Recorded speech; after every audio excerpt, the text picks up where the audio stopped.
Dalam nama Bapa dan Putra dan Roh Kudus, amin. Selamat pagi Tuhan, terima kasih atas segala berkat dan karunia pada hari yang cerah ini.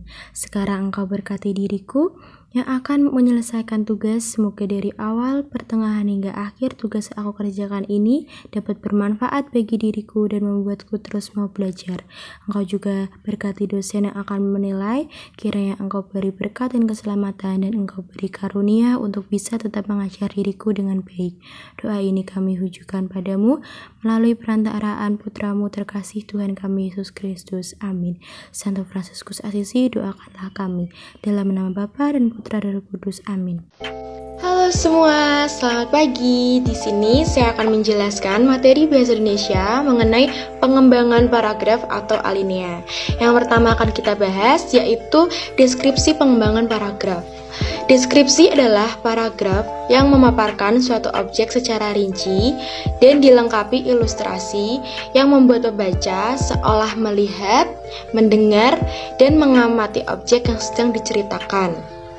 Alinea tidak lain dari suatu kesatuan pikiran, suatu kesatuan yang lebih tinggi atau lebih luas dari kalimat.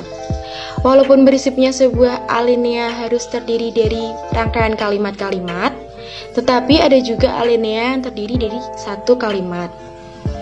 Penyebab alinea hanya memiliki satu kalimat yaitu di dua faktor. Yang pertama, penulis kurang baik dalam mengembangkan karena kurangnya pemahaman penulis terhadap hakikat alinea. Yang kedua, memang sengaja dibuat oleh penulis karena hanya ingin mengemukakan gagasan tidak untuk dikembangkan. Pembahasan kedua mengenai tujuan instruksional umum dan khusus pengembangan paragraf. Tujuan instruksional umum. Dengan memahami materi kuliah pembentukan alinea, mahasiswa memiliki kemampuan yang memadai dalam berbahasa Indonesia, baik lisan atau tulisan. Tujuan instruksional khusus. Setelah mempelajari materi ini, mahasiswa dapat menjelaskan syarat-syarat pembentukan alinea dan menyusun alinea atau paragraf dengan baik sesuai kaidah penggunaan bahasa Indonesia yang benar.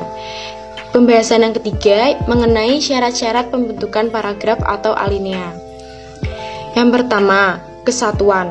Yang dimaksud dengan kesatuan dalam alinea adalah bahwa semua kalimat yang membina alinea itu secara bersama-sama menyatakan suatu hal, suatu tema tertentu. Yang kedua, koherensi. Yang dimaksud dengan koherensi adalah kekompakan hubungan antara sebuah kalimat dengan kalimat yang lain yang membentuk alinea. Yang ketiga, perkembangan alinea. Perkembangan alinea adalah penyusunan atau perincian gagasan-gagasan yang membina alinea itu. Dan pembahasan yang terakhir, keempat, mengenai koherensi alinea satu dengan yang lain.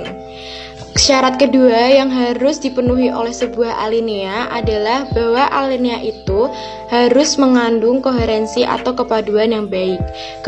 Kepaduan yang baik itu terjadi apabila hubungan timbal balik antara kalimat-kalimat yang membina alinea itu baik, wajar, dan mudah dipahami tanpa kesulitan. Sebuah alinea dapat juga membentuk suatu kesatuan yang kompak, walaupun mungkin kepaduan atau koherensinya tidak ada.